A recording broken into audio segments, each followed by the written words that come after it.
105 years ago today, at the 11th hour of the 11th day of the 11th month, the guns fell silent across the world, bringing with them the end to the war to end all wars.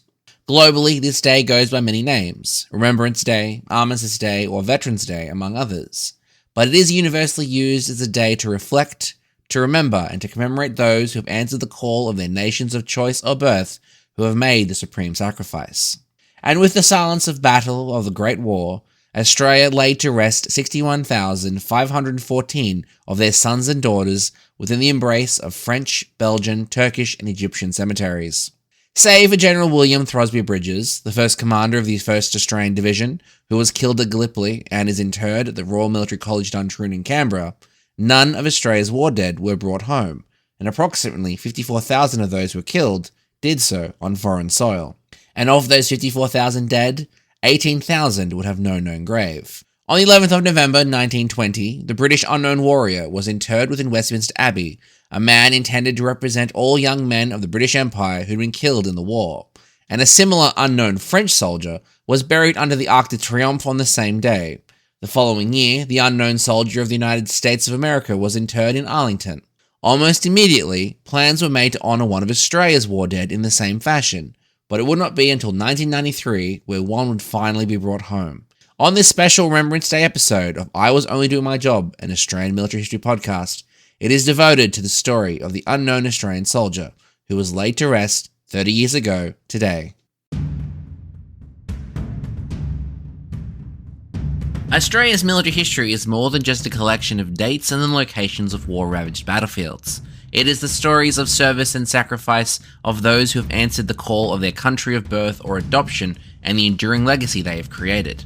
Join me as we look into one of those stories. I'm your host, Ross Manuel, and welcome to I Was Only Doing My Job, Australia's Military History, a Doc Network podcast. Now let's get started.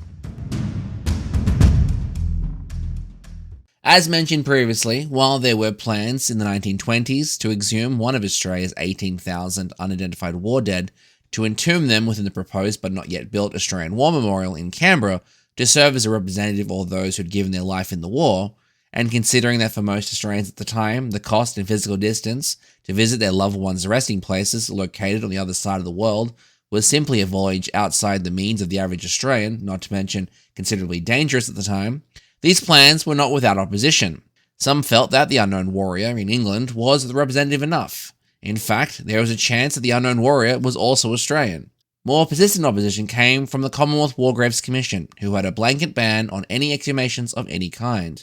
There was also sporadic opposition from those who believed that those who had died should be buried alongside their mates where they fell, or due to Australia's strong connection to the British Empire, by having our own unknown soldier, it would lessen the impact of the unknown warrior within Westminster, or that it would reawaken the grief of so many Australian families for a country where 1 in 10 experienced the loss of at least one family member.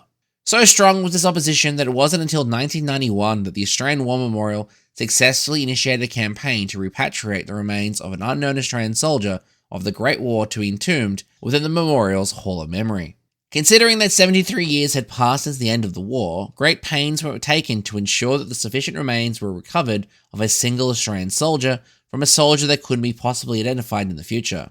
For privacy reasons, the decision had been made to exhume unknown Australian graves at the Adelaide Cemetery near Villers-Bretonneux in France.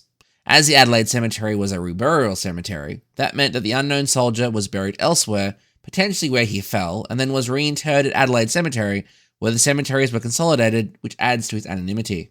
At the time, they did not know how many graves they would have to dig up, the process of finding a, quote, near-complete skeleton, unquote. But, to their surprise and relief, they only had to disturb one grave. They had unearthed the remains of a soldier whose role in representing Australia was not yet over. They were able to positively identify his service within the Australian Imperial Force due to his uniform badges surviving, along with other indicators that were certainly Australian. In 1993, prior to Remembrance Day, the 75th anniversary of the end of the Great War, the unknown Australian soldier was placed in a Tasmanian black wood timber coffin and an Australian flag draped over it with a slouch hat and bayonet placed on top. He spent the day at the tower of the Australian Memorial at Villers-Bretonneux, a night under the Menin Gate, which serves as the memorial of the 6,192 missing Australian soldiers in Flanders, including the last post plate over his coffin, before being flown by a Qantas aircraft to Sydney, then a C-130 Hercules from Canberra, where he lay in state in King's Hall within Australia's old Parliament House. On the 11th of November 1993, his coffin was placed on a gun carriage and joined a grand military procession with 600 military banners and standards, bringing him to the Stone of Remembrance outside the Australian War Memorial, where a state funeral was conveyed before him, before 25,000 people, before being entombed within the memorial's Hall of Memory. One of the 12 surviving First World War veterans who was present at the ceremony was then tasked with sprinkling soil from posières on the tomb, and he famously went off script by saying, quote, "You're home now, mate," unquote. The eulogy to the unknown Australian soldier was delivered by sitting Prime Minister, the Honourable Paul Keating, in a tradition that is now repeated every Remembrance Day at the Australian War Memorial at its last post-ceremony. It is considered the greatest speech ever delivered by any Australian Prime Minister on any subject. While I lack the diction of Prime Minister Keating, I give you the eulogy to the unknown Australian soldier.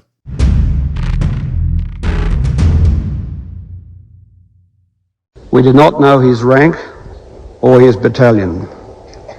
We do not know where he was born or precisely how and when he died. We do not know where in Australia he had made his home or when he left it for the battlefields of Europe. We do not know his age or his circumstances, whether he was from the city or the bush, what occupation he left to become a soldier, what religion, if he had a religion, if he was married or single. We do not know who loved him or whom he loved. If he had children, we do not know who they are. His family is lost to us as he was lost to them. We will never know who this Australian was, yet he has always been among those we've honoured. We do know that he was one of the 45,000 Australians who died on the Western Front, one of the 416,000 Australians who volunteered for service in the First World War, one of the 324,000 Australians who served overseas in that war, and one of the 60,000 Australians who died on foreign soil, one of the 100,000 Australians who have died in wars this century. He is all of them, and he's one of us. This Australia and the Australia he knew are like foreign countries. The tide of events since he died has been so dramatic, so vast and all-consuming, a world has been created beyond the reach of his imagination. He may have been one of those who believed the Great War would be an adventure too grand to miss. He may have felt that he would never live down the shame of not going. But the chances are that he went for no other reason than he believed it was his duty, the duty he owed his country and his king. Because the Great War was a mad, brutal, awful struggle distinguished more often than not by military and political incompetence, because the waste of human life was so terrible that some said victory was scarcely discernible from defeat, and because the war, which was supposed to end all wars, in fact sowed the seeds of a second, even more terrible war, we might think that this unknown soldier died in vain.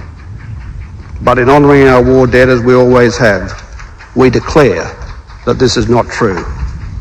For out of the war came a lesson which transcended the horror and tragedy and the inexcusable folly. It was a lesson about ordinary people, and the lesson was that they were not ordinary. On all sides, they were the heroes of that war, not the generals and the politicians, but the soldiers and sailors and nurses, those who taught us to endure hardship, show courage, to be bold as well as resilient, to believe in ourselves, to stick together. The unknown Australian soldier we inter today was one of those who by his deeds proved that real nobility and grandeur belongs not to empires and to nations, but to the people on whom they, in the last resort, always depend. That is surely at the heart of the Anzac story, the Australian legend which emerged from the law. It's not a legend. It's a legend not of sweeping military victories so much as triumphs against the odds, of courage and ingenuity in adversity. It is a legend of free and independent spirits whose discipline derive less from military formalities and customs than from the bonds of mateship and the demands of necessity. It is a democratic tradition, the tradition in which Australians have gone to war ever since. This unknown Australian is not interred here to glorify war over peace or to assert a soldier's character above a civilian's, or one race or one nation or one religion above another, or men above women, or the war in which he fought and died above any other war, or of one generation above any that has or will come later. The unknown soldier honours the memory of all those men and women who laid down their lives for Australia.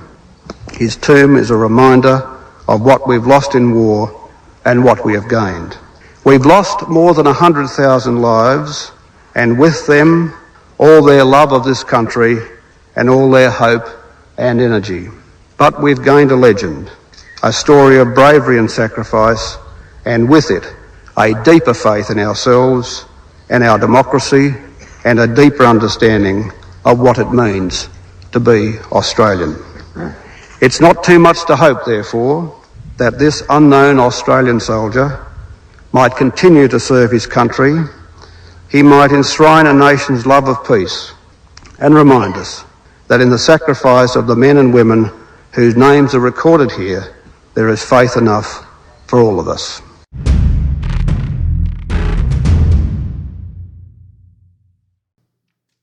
To mark the 20th anniversary of his internment, in 2013 the inscription, "He is one of them and he is one of us," was carved on the bevel edge that led to the front of the tomb. The opposite side bears the inscription, "Known unto God," and the eulogy, now cast in bronze, sits at the entrance of the Hall of Memory. To mark the 25th anniversary of the internment, Australia's Federation Guard mounted a vigil from 6 p.m. to 10 p.m. on the 10th of November 2018. Now, I personally had the privilege of attending that vigil, and I have shared some photos of it on the podcast social pages. At the Adelaide Cemetery, where the unknown Australian soldier once resided, a headstone now bears the inscription, quote, "The remains of an unknown Australian soldier lay in this grave for 75 years. On the 2nd of November 1993, they were exhumed and now rest in the tomb of the unknown Australian soldier at the Australian War Memorial in Canberra," unquote. Now, it's entirely possible that I will cover the unknown Australian soldier's actual story in an episode, but only he would know for sure. So until next time, friends, catch you around, and lest we forget. The recording of the eulogy to the unknown Australian soldier was accessed from the National Archives of Australia. I Was Only Doing My Job, an Australian military history podcast, is made possible thanks to the generous support from each and every one of you, but in particular, our Armoured Emu Brigade community. Now, if you want to join in on the conversation, you can do so over on our social media channels. At this point, the podcast is on everything. And if you want to join the Armoured Emu Brigade community, you can do so over on our Discord server. Links to everything are on our website as well as in the episode description. But if you want to support the podcast, you now have two options. You can either buy the podcast a one-off coffee or join us on Patreon for ongoing support. Each cent given goes directly into digitalization of records, as well as distribution and licensing.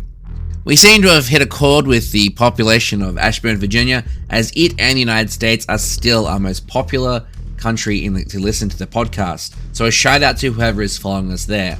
Now, if you enjoy this or any other episode in the series, please leave a review or share it with a friend, as it is the best way to get the show in the ears of people who need to hear it. Until next time, friends, catch you then. Bye.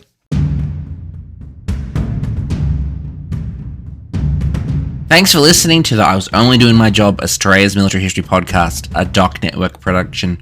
This episode was recorded on the lands of the Gangdangara people, whose elders have passed on knowledge for thousands of years, and we pay our respects to elders past, present, and emerging. This episode was written, researched, produced, directed, and audio engineered by me, Ross, with additional research done by Laurie Favell of My Silent Hero. If you do know someone whose story needs to be told, feel free to leave a comment on an episode or send us an email at iwasonlydoingmyjobpod@gmail.com.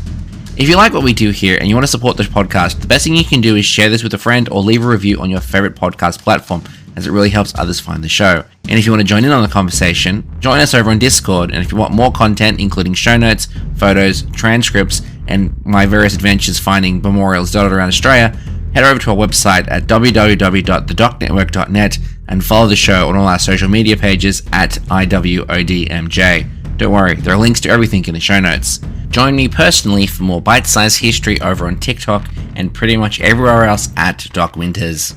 All opinions expressed in this episode are solely those of the speaker and do not reflect the views or opinions of any entity, agency, or organization. It is licensed under a Creative Commons Attribution Non-Commercial Share-alike 4.0 International License. Thanks for listening. Catch you next time. Bye.